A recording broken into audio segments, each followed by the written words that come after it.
Aniya na ang mga dagkong balita karong adlaw sa One Mindanao. Usa patay samtang sobra 200 ka magbanay ang gipabakwi tungod sa halapad nga pagbaha sa Malaybalay City sa Bukidnon. Pipila ka lugar sa Socsargen ug Barm gilunupan epekto sa habagat nga gipakusog sa bagyong Inday. Active shooter simulation exercise gipahigayon sa eskwelahan sa Iligan City. Samtang Crime Prevention Symposium, gipahigayon alang sa mga estudyante sa Cagayan de Oro City. Singil sa plitihan sa barge sa Samal Island ug Davao City and vice versa, miubos. Ug kultura ug tradisyon sa Maranao Tribe, gibida ato sa ika-67 nga araw ng Lanao del Sur.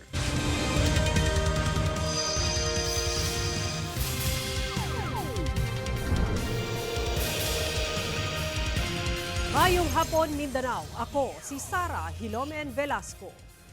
Usa ang patay samtang sobra 200 ka magbanay ang gipabakwit sa Malaybalay City sa Bukidnon tungod sa halapad nga pagbaha. Epekto kini sa kusog nga ulan nga nasinati sa lugar. Ani report ni Cyril Chavez. Daw nahimong sapa na ang kalsada sa Purok 5, Langasihan, Barangay Managok, Malaybalay City, Bukidnon. Human gilunupan diyang miapaw na ang mga kanal. Epekto kini sa kusog nga ulan nga nasinati sa bukidong bahin sa mong syudad. Makita ang dakong bulog sa tubig baha nga nanulod na sab sa mga kabalayan. Nahumol sa baha ang mga kagamitan, lakip motorsiklo ug uban pang sakyanan sa kalsada. Sa gihimong rescue ug evacuation operation sa Malaybalay CDRRMO, kita ang hantod tuhod nga baha.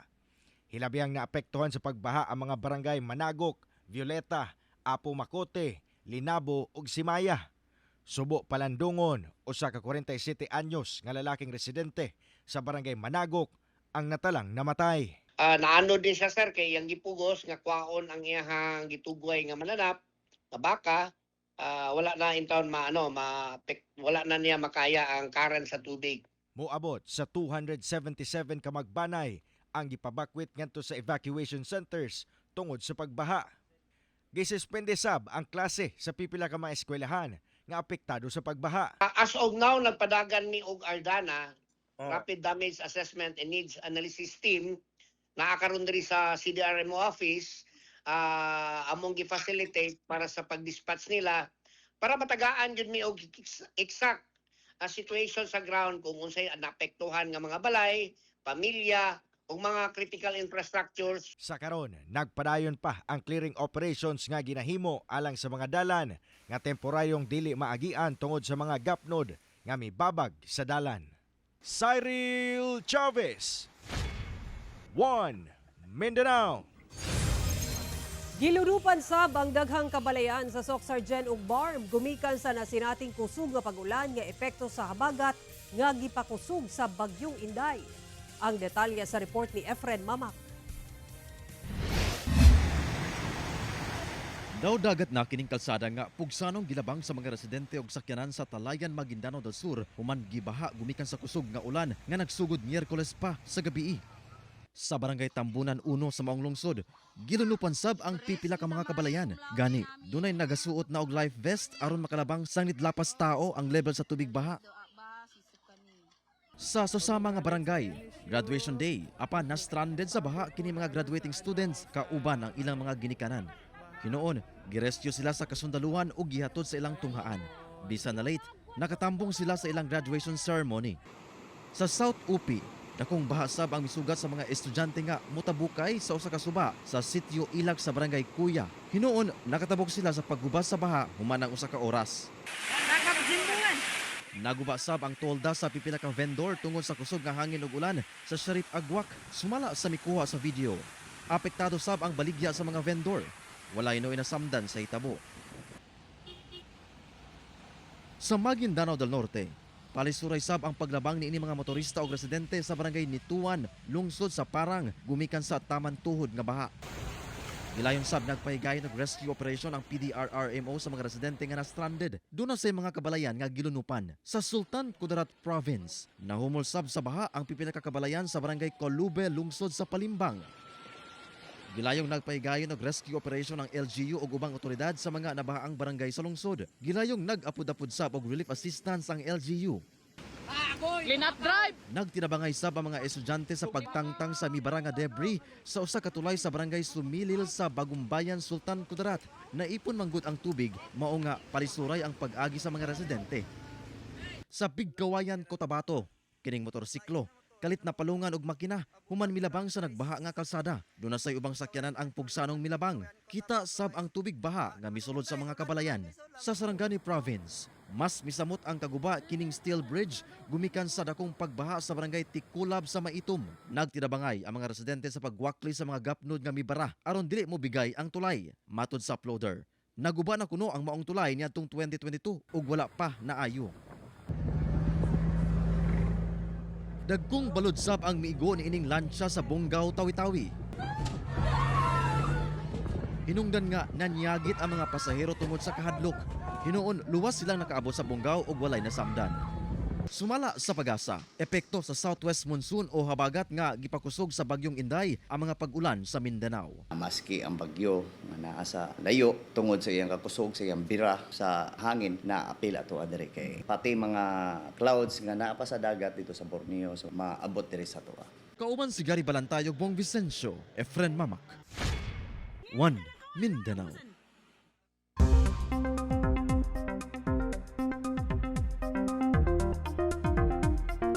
Mihinay ang bagyong Inday kung itandi niadtong mga milabay nga adlaw. Gisaka ang wind signal number 2 sa Batanes samtang signal number 1 sa pipila ka lugar sa Northern Luzon, lakip sa northern ug central portion sa Catanduanes. Gikan sa super typhoon, gipaubos na kini sa typhoon category. Ulahing nasiplatan ang bagyong Inday sa 865 km sidlakan sa Northern Luzon. Ubos gihapon ang tsansa ni ining maglandfall apan pinakaduol kini sa extreme Northern Luzon ugma sa gabii hangtod sa Sabado sa buntag. Posibleng Sabado, makagawas na kini sa par ug tumbukon ang Southern Islands sa Japan ug Northern Coast sa Taiwan. Padayon gihapon ini ginapakusog ang habagat nga magpaulan sa dakong bahin sa nasod, lakip sa Mindanao. Base sa datos sa Metro Weather, dunay mga pag-ulan sa Mindanao sama sa Sulu Archipelago, Zamboanga Peninsula, Northern Mindanao, Barm ug Soxargen. Busa mahimong alerto sa pagbaha o landslide. Nanawagan ang Traffic Enforcement Unit sa Davao City Police Office ngadto sa DPWH Region 11 nga ayuhon ang approach sa Bucana Bridge kay delikado sa mga motorista. Ani ang report ni John D. Esteban.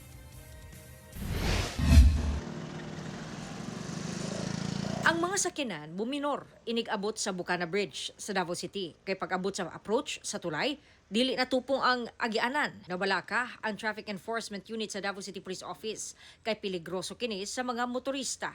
Busa na nawagan sila ngadto sa Department of Public Works and Highways nga paspasan ang pag-ayo niini aron malikayan ang disgrasya. Itong bridge dito sa may Bucana, parang umaakyat siya. Hindi ka masyado pamilyar dyan. Tapos pagdaan mo, kung first timer ka, sigurado talaga sira yung sasakyan mo or disgrasya ang aabutin. Nawagan ko sa natin sa DPWH siguro na paayusin natin yan ba. Sa mensahe nga gipadala sa DPWH 11 sa GMA Regional TV1 Mindanao, nakasinati og gamay nga pag-us-os ang yuta nga gipatungan sa approach sa tulay. Hinuon ginaayo na matud pa kini og gilaumang mahuman sa July 10. Kauban si Bebot Cajes sa kamera, John D. Esteban. 1 Mindanao. Usa ka active shooter simulation exercise ang gipaygayon sa Iligan City Police sa usa ka eskwelahan sa Iligan City. Ang detalye sa report ni James Paulo Yap. Human ang nahitabong shooting incident sulod sa usa ka eskwelahan sa Tacloban City. Usa ka active shooter simulation exercise ang gihimo sa Iligan City Police sa Dalipuga National High School niadtong Biyernes. Tumong sa mga aktibidad nga maedukar ang mga estudyante sa angayang himuon kung ugaling dunay susamang insidente. Kung mahimo is mapapil yun ato ang mga request to visit those high school students na target audience nato in this kind of activities. Mag-visit din sulod sa classroom na visible atong police para at least kung kuan is makita nila na ato ang kapulisan diri sa syudad sa Iligan is always ready to respond in certain in times na naay mga untoward incident that may transpire sa ilang mga respective na schools. Gawa sa active shooting scenario, lakip sab nga gipahigayon ang stabbing ug bomb threat scenario. Luyo niini, giawha gihapon sa kapulisan ang mga ginikanan nga kanunayon ang pagmonitor sa ilang mga anak. So we need to be very careful in supervising our children with regards to their daily activities. Samtang sa Cagayan de Oro City, usa ka active shooter symposium sab ang gipahigayon sa kapulisan sa Cagayan de Oro National High School, Senior High School Campus. Lakip sa gitudlo sa maong symposium ang run and hide. Pag isulod sa active shooting, balihog lang. Ayaw mo halagdagan na tutakan na ganun. Akin yung pinakasitwaton, mutakan mo, musulod sa classroom. Classroom ilak. Kauban si Makoy Sempron, James Paulo Yap, 1 Mindanao.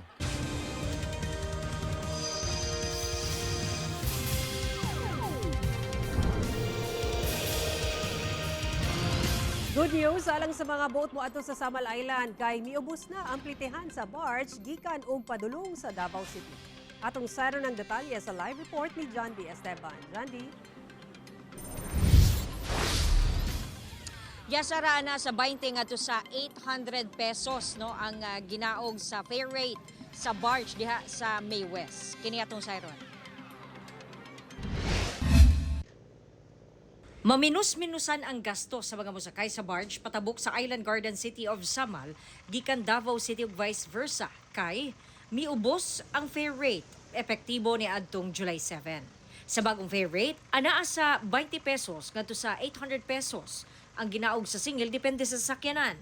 Ang light passenger vehicle nga dunay upat ka sakay lakip driver 275 pesos na gikan sa 325 pesos. Ang motor 110 pesos na kaniadto 130 pesos. Ang tricycle tag 220 pesos na ang singil. Ang pinakadako nga ginaog sa fare rate mao ang heavy equipment trailer nga 40-footer nga dunay duha ka sakay lakip ang driver. 4,400 pesos na kini gikan sa 5,200 pesos pero nagpabiling 25 pesos ang walk-in passengers. Salamat mi kasi kadto ba mi saman. Oo. Brato na ilahang single garanta. Wala na may atubang sa kamera ang management sa May West sa GMA Regional TV 1 Mindanao. Diha mangutana unta kita sa rason sa pag-ubos sa plitihan. Hinuon, giauhag nila ang mga pasahero nga i-check ang updated nga mga fare rates. Sara ang uwahing adjustment no sa ilahang fare diha sa barge kanang fare rate is May 25, 2026 pa. Ug sumara sa staff nga atong na istorya, may arang-arang matud pa ang sitwasyon usa na diha ang pag-ubos sa presyo sa lana maunang ilaha pong ginaog ang ilahang fare rate sa barge. Sara. Okay, daghang salamat, John D. Esteban. Gitakda sa July 15 ang oral arguments kalabot sa tax records nila Vice President Sara Duterte ug Attorney Mans Carpio. Sa July 15, dunay oral arguments sa impeachment court kalabot sa tax records nila Vice President Sara Duterte ug Second Gentleman Manasseh Carpio. Kinihuman mihangyo ang House Prosecution Team nga ipasabina ang tax records sa magtiayon, lakip ang mga negosyong konektado kanila. Sumala kang impeachment court presiding officer Cheese Escudero, hatagan og tagnapulo ka minuto ang prosecution ug defense teams aron ilatag ang ilang mga argumento. Niadtong Martes, gibalik sa Bureau of Internal Revenue ang selyadong karton sa tax records nila Duterte ug Carpio. Gipauli una kini sa impeachment court kay wala pagimando nga isumiti kini isip ebidensya. Usa ka bumbero ang patay samtang usasab ang samdan nga pulos mga sakop sa Malabang Fire Station. Human gipaulanan og bala sa riding in tandem suspects ang ilang gisakyang pickup truck sa Calanugas, Lanao del Sur. Naka-alerto si James Paulo Yap. Sa video nga kuha sa usa ka netizen, makita usa ka lalaking nakasuot og uniforme sa BFP nga nagkadugo na sulod sa usa ka sakyanan. Sumala sa otoridad ang maong lalaki. Lakip sa upat ka mga personay sa BFP nga sakay sa usa ka pickup truck nga gipaarakan og bala sa riding in tandem suspects sa barangay Bubong Aranao sa lungsod sa Calanugas, Lanao del Sur pasado alas 8 Miyerkules sa gabi. Pwede mistaken because accordingly yung sakyan bago lang hinirampan nila, baka yun yung target or possibly itong redo sa Malabang area. Sa maong insidente, patay ang usa ka 36 anyos nga lalaking Fire Officer 1 ug samdan ang laing usa pa. Swerte sab kuno nga wala maigo sa bala ang kauban nilang usa ka fire inspector ug laing babaeng bombero. Silang tanan mga personahe sa Malabang Fire Station sa Lanao del Sur. Sa karon dili pa matumbok sa kapulisan ang motibo sa krimen. Padayon sab ang hot pursuit operation sa mga suspect. We have two POIs, hindi muna natin masabi kung sino, but hopefully the investigator can give us information. Based to sa kagabing natin sa mga tao. Ako si James Paulo Yap, 1 Mindanao. Patay ang usa ka miyembro sa MILF Bangsamoro Islamic Armed Forces human gipusil sa Cotabato City. Dugay na nga personal nga bangi posibleng hinungdan sa krimen sumala sa PNP. Dead on arrival sa ospital kining 38 anyos nga lalaki human gipusil sa kadalanan sa Barangay Poblasyon 8, Cotabato City pasado alas 12 Martes sa udto. Ang biktima residente sa Mamasapano ug miyembro sa Moro Islamic Liberation Front Bangsamoro Islamic Armed Forces kon MILF BIAF. Matod sa Cotabato City Police, samtang naglakaw ang biktima sa maong lugar, kalit kining gipusil sa sospek sa ulo gamit ang kalibre 45 nga pusil. Base sa 5 ka basiyo ug usa ka slag nga na-recover sa crime scene. Dugay na nga personal nga bangi ang gitudlong hinungdan sa krimen. Padayon ang hot pursuit operation sa PNP batok sa sospek. Apan duna na kini tumbok nga 3 ka persons of interest. Ginakuhaan pa og pahayag ang kabanay sa biktima. Nakuhaan og video ang talagsaong panag-uban sa usa ka dugong ug 2 ka pawikan sa malapatan Sarangani nga daw naghatod og cute friendship goals. Sa drone shot, makita kining usa ka dugong nga daw kalmado nga naglangoy-langoy ug katapan nini ang 2 ka marine sea turtles sa seagrass beds sa malapatan Sarangani ning baguhay lang. Matud sa DNR Region 12, unang higayon nga na-document nga magkauban among 2 ka talagsaong species ug nagbahinay sa parehas nga feeding ground sa Sarangani Bay Protected Seascape. Ang dugong manggod, seagrass ra ang ginakaon, samtang ang pawikan, lahi-lahi ang diet depende sa klase sa species. Naningkamot karon ang DNR nga mapadayon nga maprotektahan ang maong marine habitats alang sa survival sa marine wildlife.